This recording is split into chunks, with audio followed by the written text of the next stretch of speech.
દેવા માટે આ મન શું કહે છે કે જૂની સુની કે મનવા મગન આ દૂર સારી નામની દૂર સાંભળે નામનું સ્મરણ સાંભળે તો મન પણ મગન બની જાય.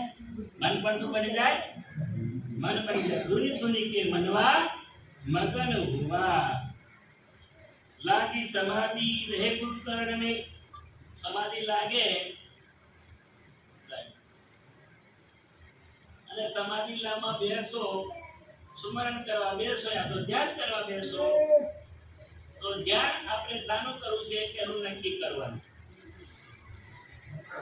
નરેશ ભાઈ ધ્યાન કરવું શાનું કરજો તમે? યા તો શું ને બરાબર. ચલો ધ્યાન મુલન ગુરુ. તો ધ્યાન આપણે જે કરીએ છીએ એની મહિમા છે દિન સુની કે મનમાં ઘણું જ્યારે સમાધિમાં બેસીએ ધ્યાનમાં બેસીએ સ્મરણ કરવા બેસીએ ત્યારે લાગી સમાધિ રહે ગુરુ ચરણ છે. આપણે સૂત્ર કહેવા જોઈએ ગુરુના ચરણમાં, ગુરુના સ્વરૂપમાં, સદગુરુના સ્વરૂપમાં. એ ત્યારે પ્રાપ્ત થાય કે જ્યારે તમે પોતાની સ્વરૂપ સ્થિતિને પ્રાપ્ત કરી હોય ત્યારે. જ્યારે શક્તિ પ્રાપ્ત ના થાય ત્યાં સુધી તમને પ્રાપ્ત થાય. ધૂની સુની કે મનમાં મગન હોવા लागी समाधि रहे गुरु चरण में अंतर का दुख दूर हुआ. अंतर मुझे दुख का कोई दूर થઈ જાય એ રહેતું નથી. ધૂન સુની કે મનવા મગન. આ ધૂન સાંભળો તો બધું અંતર છે જતું રહેશે, રહેતું નથી.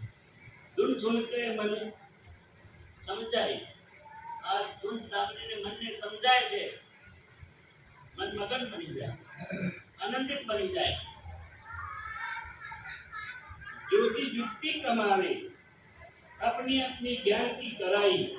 પોતાની જ્ઞાનની કમાઈ થી યોગી યુક્તિને પ્રાપ્ત કરે.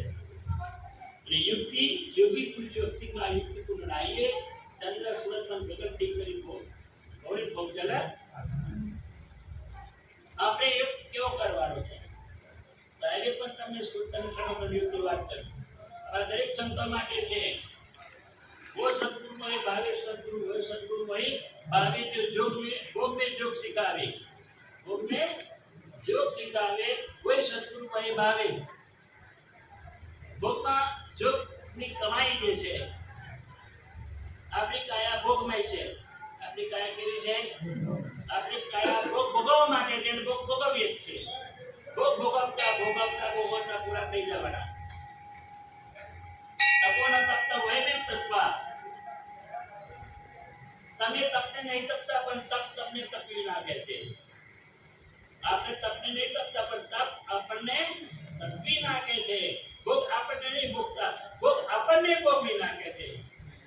ભોગન ભોગતા વયમે ભોગતા. ભોગ તમે નહીં ભોગવતા, ભોગ તમને ભોગવી નાખે છે. ભોગ આપણને ભોગવી નાખે છે. એટલા જ માટે સદગુરુ આપણને બતાવે છે